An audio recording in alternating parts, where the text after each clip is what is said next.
2024 లేదా 25లో డిగ్రీ లేదా బీటెక్ చదివారా? సాఫ్ట్‌వేర్ జాబ్ కోసం ఎదురు చూస్తున్నారా? అయితే కోడ్ జ్ఞాన్ 100 డేస్ కోర్సులో చేరండి. జాబ్ సాధించండి.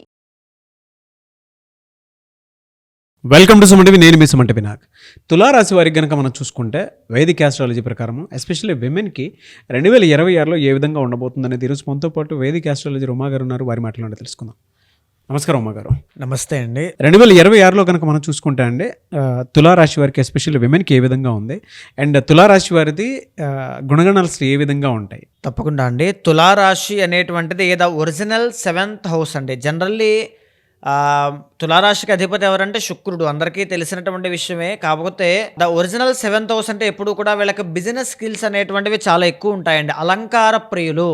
ఈవెన్ తులారాశిలో జన్మించిన వాళ్ళు 50, 60, 70 సంవత్సరాలు వచ్చినా చూడడానికి చాలా యంగ్గా ఉంటారండి. చాలా యంగ్ అండ్ చార్మింగ్ అనమాట. ఎనర్జెటిక్ వేవ్స్ అన్నీ కూడా వాళ్ళ దగ్గర రొటేట్ అవుతూ ఉంటాయి. వాళ్ళ దగ్గరలో ఉంటే మనం కూడా వీళ్ళలా ఉండాలి అనే భావన పుడుతూ ఉంటుందన్నమాట.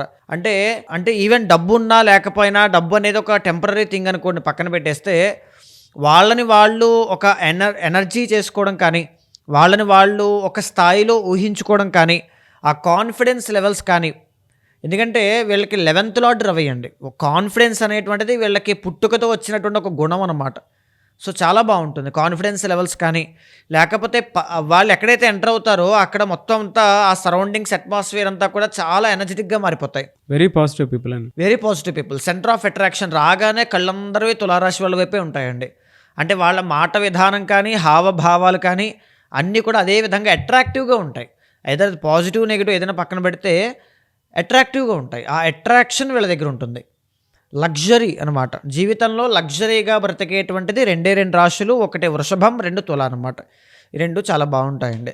అయితే వీళ్ళకి విద్యాపరంగా ఆటంకాలు అనేటువంటివి ఎక్కువ వస్తాయండి. చిన్న వయసులో చిన్న చిన్న ప్రమాదాలు జరగడం, ఆటంకాలు ఎక్కువగా రావడం ఎక్కువగా చూస్తూ ఉంటారు. తర్వాత ఏంటంటే ఈ యొక్క సిబిలింగ్స్ విషయంలో ఫైనాన్షియల్లీ బాగా ఖర్చులు పెట్టడం, లాస్ అవ్వడం, సిబిలింగ్స్తో దూరంగా ఉండడం. దూరం అంటే మాటలు ఏమీ లేకపోవడం కాదండి. నార్మల్లీ వాళ్ళు వేరే చోట, వీళ్ళు వేరే చోట, ఇలా అనమాట. సో వీళ్ళకు ఉన్నటువంటి సహజ సిద్ధమైనటువంటి స్వభావం కానీ, శక్తి కానీ, గుణం కానీ, వీళ్ళ పొటెన్షియల్ కానీ ఏదైనా కావచ్చు, ఇండిపెండెంట్గా, ఇండివిజువల్గా వాళ్ళని వాళ్ళు నమ్ముకుంటారు. ఎక్కడోకి వెళ్ళి జాబ్ చేసి అతను ఏదైనా కనికరిస్తే తప్ప నా జీవితంలో ఏది లేదు ఇలా ఏముండదండి. వాళ్ళని వాళ్ళు నమ్ముకుంటారు. నేను ఇది చేయాలి, ఇది చేసి ఇది సంపాదించుకోవాలి, ఈ రకంగా ఆలోచన ఉంటుంది. కానీ వాళ్ళని అది అడుగుదాం, వాళ్ళు దయతలిస్తే ఈ రకమైన ఆలోచన ఎప్పుడూ వీళ్ళకుండదు. Independent nature. ఈవెన్ మీరు ఆ ఇండిపెండెంట్ నేచర్లో ఉన్నప్పుడు, మీరు ఆ ప్రయాణం చేస్తూ ఉన్నప్పుడు, మీకు జాబ్ లేకపోయినా, డబ్బులు లేకపోయినా, కాన్ఫిడెన్స్ కోల్పోయినా, ఈవెన్ ఫెయిల్యూర్ వచ్చినా సరే మీరు రైట్ పాత్లోనే ఉన్నారు. ఆ ఇండిపెండెంట్ నేచర్లోనే ఉండండి. అదే మీకు కరెక్ట్ వే. వెళ్ళే కొద్దీ మీకు విజయం అనేటువంటి దాంట్లోనే దొరుకుతుంది. అయితే ఈ గుండెకు సంబంధించినటువంటి అనారోగ్య సమస్యలు అండి, heart diseases, cholesterol related diseases, fatty liver, diabetes, తర్వాత ఈ పాదాలకి సంబంధించినవి, అంటే ఈ పాదాలకి సమస్య, సయాటికా, వెరికోజ్ వెయిన్స్, ఇలాంటివన్నీ కూడా వచ్చేటువంటి అవకాశాలు. ఈవెన్ ఈ యొక్క గట్ ఇష్యూస్ అండి, డైజెషన్ ప్రాబ్లమ్స్, 12th లార్డ్ బుధుడు ఇండికేట్స్ నర్వస్ బ్రేక్డౌన్స్, ఇలాంటి ఆరోగ్య సమస్యలు వచ్చే అవకాశాలు ఎక్కువగా ఉంటాయండి. అండ్ ఈవెన్ వీళ్ళకి ఎక్కువ శాతం ఇంటర్కాస్ట్ మ్యారేజ్ కానీ, వేరే బ్యాక్గ్రౌండ్ నుంచి వచ్చేటువంటి స్పౌస్ అనమాట. ఐదర్ అది వేరే కమ్యూనిటీ, వేరే రిలీజియన్ ఆర్ వేరే సిద్ధాంతాలు, వాళ్ళతో వేరే పడిగట్లు, ఆచారాలు, ఇలా అనమాట. కుజుడు అంటే డిఫరెన్స్ వస్తుందండి. డామినెంట్ స్పౌస్ అనేటువంటి వాళ్ళు వచ్చే అవకాశాలు ఎక్కువ ఉంటాయండి.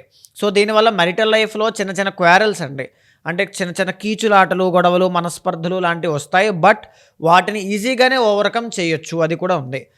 అయితే మీకున్నటువంటి ఇబ్బంది ఏంటంటే లవ్ ఫెయిల్యూర్ అండి. ఈవెన్ మీరు ఎంత అట్రాక్టివ్గా ఉండొచ్చు, మీరు ఎంత సెంటర్ ఆఫ్ అట్రాక్షన్ అవ్వచ్చు, ఎంత డబ్బు అయినా ఉండొచ్చు, కానీ మీకు లవ్ ఫెయిల్యూర్ ఉంటుంది. ఈ మాట బాగా గుర్తుపెట్టుకోండి. మనీ కూడా even plenty of money loss అయిపోతారు మీరు. అది లవ్లో కాదు, అది సపరేటు. ఖచ్చితంగా లాస్ అనేటువంటిది కనబడుతుంది. దాచుకున్న డబ్బులన్నీ కూడా మోసపోవడం, ఖర్చు అయిపోవడం, లాస్ అవ్వడం, ఇలాంటివి ఏదైనా జరుగుతాయి. తర్వాత ఏంటంటే విదేశీ యోగాలు అనుకూలిస్తాయి. బంధువుల యొక్క సహాయ సహకారముల వల్ల జీవితంలో చాలా సాధిస్తారు. కెరీర్లో ఒడిదుడుకులు అనేటువంటివి, ఇన్కన్సిస్టెంట్ కెరీర్ అనమాట అండి. అంటే అది కన్సిస్టెంట్గా ఇలాగే ఉంటుంది. ఇందాక చెప్పాను చూస్తాను, ఇండిపెండెంట్గానే వెళ్తారు వీళ్ళని. ఆ దారిలో వీళ్ళకి చాలా కష్టాలు వస్తాయి. చంద్రుడు ఎలా అయితే అప్స్ అండ్ డౌన్స్ కనబడతాయో వీళ్ళ కెరీర్లో కూడా అంతేనండి. కపుల్ ఆఫ్ ఇయర్స్ ఒక దాంట్లో ఉంటారు, కపుల్ ఆఫ్ ఇయర్స్ అది చేద్దాం ఇది చేద్దాం అని హై వాల్యూస్ ఉంటాయన్నమాట వీళ్ళకి. అంటే ప్రతి దాంట్లోనూ ఆ మోరల్స్ పాటిస్తూ ఉంటారు. హై ఎక్స్పెక్టేషన్స్ కూడా చాలా ఎక్కువ ఉంటాయి. తర్వాత మేజర్లీ ఇందాక మనం చెప్పుకున్నట్టుగా కాన్ఫిడెన్స్ అనేటువంటిది వీళ్ళకి ఒక గిఫ్ట్ అండి, చాలా బాగుంటుంది. అయితే వీళ్ళకి చిన్న వయసులో యవ్వన స్థాయిలో అంటే 16 దగ్గర నుంచి 28 మధ్యలో ఉన్నప్పుడు వీళ్ళకి లవ్ బ్రేకప్స్ అనేటువంటిది, మనీ లాస్ అవ్వడం లాంటిది, లేకపోతే శుక్రుడు కాబట్టి హెల్త్ ఇష్యూస్ రావడం లాంటివి కానీ, లేదనుకుంటే వాహన ప్రమాదములు కానీ ఏదైనా వచ్చే అవకాశాలు ఉంటాయి. ప్రమాదములు అనుకోవచ్చు, వాహనము కాదు, వచ్చే అవకాశాలు చాలా ఎక్కువగా ఉంటాయి. సో వాటి విషయాల్లో జాగ్రత్తగా ఉండాలండి. సో ఇలాంటి గుణగణాలు క్యారెక్టరిస్టిక్స్ ఉన్నటువంటి తులారాశి వాళ్ళకి 2026లో ఉన్నటువంటి ట్రాన్సిట్స్ వల్ల ఏ విధంగా కనబడుతుంది మనం చూస్తే అండి, స్టార్టింగ్ అసలు దేవగురువు అయినటువంటి జూపిటర్ వీళ్ళకి 9వ స్థానంలో ఉన్నారండి. ఇయర్ స్టార్టింగ్లోనే 2026 స్టార్ట్ అవ్వడమే మీకు రాజయోగం. కంపేర్ చేస్తే ఇప్పుడున్న కరెంట్ సిచ్యువేషన్లో కంపేర్ చేస్తే అవుట్ ఆఫ్ 12 సైన్స్ అండి, 12 రాశుల్లోనూ టాప్లో ఉన్నది తులారాశి.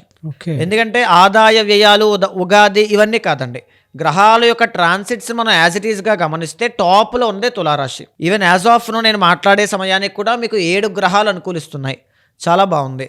అది దాన్ని మీరు ఎలా రిసీవ్ చేసుకోగలుగుతారో మీ చేతిలో ఉంటుంది. అయితే ప్రధానంగా చెప్పాలి అంటే ఈ గురువు అనేటువంటి ఆయన జూన్ 1వ తారీఖు దాకా మీకు 9th హౌస్లో ఉంటారు. 3rd and 6th లార్డ్ కాబట్టి ఏదైనా పట్టుదలతో ఇది సాధించాలి దాంట్లో ఒక దారిలోకి వెళ్ళడం, సాధించడం జరుగుతాయి. అప్పుల బాధ నుంచి బయటికి రావడం జరుగుతుంది. అవమానపడిన చోటే గౌరవ మర్యాదలు తెచ్చుకోవడం జరుగుతుంది. విదేశీ యోగాలు అనుకూలిస్తాయి, వివాహ ప్రయత్నాలు అనుకూలిస్తాయి, సంతాన విషయంలో శుభవార్త వింటారు. అన్నీ జూన్ 1వ తారీఖు వరకు మాత్రం బాగుంటాయి. జూన్ 1వ తారీఖు దగ్గర నుంచి 5 నెలలండి, June, July, August, September, October, ఈ 5 నెలలు కూడా గురువు మళ్ళీ మీకు వీక్ అవుతారు. దీనివల్ల ఏం జరుగుతుంది అంటే ప్రధానంగా ఫైనాన్షియల్ లాసెస్ అనేటువంటివి చాలా ఎక్కువ. వృత్తి ఉద్యోగాల్లో మార్పులు, మీరు ఎలాంటి మార్పు చేయకుండా ఉంటే బాగానే ఉంటుంది, కానీ ఆ టైంకి మార్పు చేయాలన్న ఆలోచన పుడుతుంది, చేస్తారు, లాస్ అవుతారు. ఖర్చులు విపరీతంగా పెరుగుతాయి, అవమానాలు పెరుగుతాయి. నవంబర్ 1 తర్వాత మళ్ళీ గురుబలం పెరుగుతుంది. ఇది కంటిన్యూషన్ 2027లో కూడా ఉంటుంది. ఆ టైం మళ్ళీ మీకు ఫేవరబుల్ టైం అండి, చాలా బాగుంటుంది, ఇబ్బంది ఏమీ లేదు. కేతు కూడా మీకు ఈ సంవత్సరం చాలా బాగా అనుకూలిస్తున్నారు. వృత్తి ఉద్యోగాల్లో స్థిరత్వం కనబడుతుందన్నమాట, స్టేబిలిటీ, ఎలాగైనా ఎదగాలి, చెయ్యాలి అనేటువంటి ఎమోషనల్ స్ట్రెంగ్త్ చాలా బాగుంటుంది. బట్ రాహు బాగాలేదు కాబట్టి ప్రేమ వ్యవహారాల్లోనూ సంతాన విషయాల్లోనూ జాగ్రత్తగా ఉండాలండి. సో ఈ రెండూ కూడా చాలా కేర్ఫుల్గా కాపాడుకోకపోతే నష్టపోయేటువంటి అవకాశాలు, మోసపోయేటువంటి అవకాశాలు ఎక్కువగా ఉంటాయి. వాటి విషయాల్లో జాగ్రత్తగా ఉండాలి. సో మేజర్లీ ఓవరాల్గా తులారాశి వాళ్ళకి 2026 అనేటువంటిది చాలా బెస్ట్ ఇయర్గా చెప్పుకోవచ్చు అండి, లక్కీ ఇయర్గా చెప్పుకోవచ్చు. చాలా బాగా అనుకూల సమయాలు బాగున్నాయి. చాలా మందికి అండి ఇప్పుడు ఈ వీడియో చూసేటప్పుడు వాళ్ళకి ఆటోమేటిక్గా అర్థమవుతూ ఉంటుంది. అంటే మీరు జనరలైజ్ చేసి చెప్పినా కూడా పర్సనల్ చార్ట్ అనేది ఒకటి ఉంటుంది, వ్యక్తిగత జాతకం. దానివల్ల మార్పులు చేర్పులు చేసుకొని 2026లో వాళ్ళ లైఫ్ స్టైల్ మార్చుకుందాం అనుకున్నటువంటి వాళ్ళు చాలామంది ఉన్నారు. వాళ్ళు మిమ్మల్ని అప్రోచ్ అవ్వాలంటే ప్రాసెస్ ఏంటి, మీ అపాయింట్మెంట్ ఎలా తీసుకోవాలి? తప్పకుండా అండి.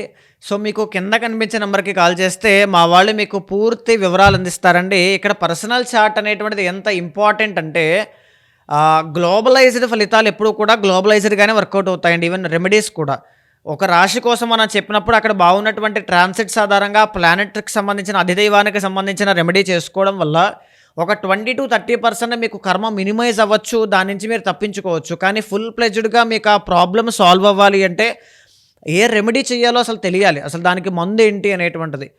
సో దానికి తెలియడం కోసం పర్సనల్ చార్ట్ చెక్ చేసుకోవడం చాలా అవసరం అండి.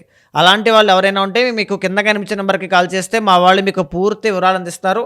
మీ జాతకాన్ని చూసిన తర్వాత ఖచ్చితంగా మంచి చెడు మాట్లాడి ఏది చేస్తే బాగుంటుందో ఖచ్చితంగా అది చేయించి మీకు మంచి రిజల్ట్స్ వచ్చేలా నేను చేస్తాను. థ్యాంక్ యూ అండి, thank you so much Uma గారు. నమస్తే అండి. చూసారు కదండి వీడియో. ఈ వీడియోపై మీ అభిప్రాయం కమెంట్ బాక్స్లో పోస్ట్ చేయండి. ముఖ్యంగా మీరు కనుక విద్య, ఉద్యోగం, వ్యాపారం, ఆర్థికం లాంటి విషయాలు 2026లో కనుక వైదిక ఆస్ట్రాలజీ ప్రకారం మీ లైఫ్ స్టైల్ ఏ విధంగా ఉంది అని వ్యక్తిగత జాతకం ప్రకారం చూసుకుని ముందుకు వెళ్ళాలి అనుకున్నటువంటి వాళ్ళు స్క్రీన్ మీద ఉమాగారి కాంటాక్ట్ నెంబర్ కనిపిస్తుంది, దాన్ని మీరు కాల్ ఆర్ మెసేజ్ వాట్సాప్ చేసి అపాయింట్మెంట్ బుక్ చేసుకోండి. ఈ వీడియో లైక్ చేయండి, షేర్ మాత్రం తప్పకుండా చేయండి. ఇలాంటి మరిన్ని వీడియోస్ కోసం మా ఛానల్ ఫాలో అవ్వండి. Thank you.